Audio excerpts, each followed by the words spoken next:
Раздвижи малко пръта. Раздвижи го малко. Не го барай с ръцете, така. Това е стойка за прът. Тип лодка.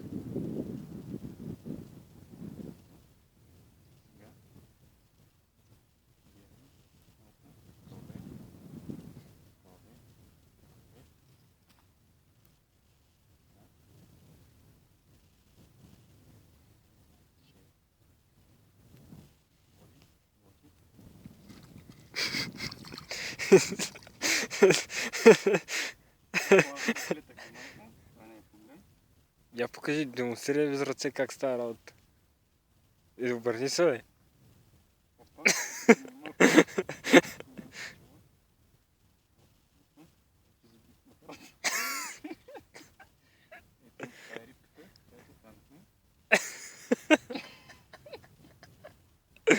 Айде стига толкова за днеска.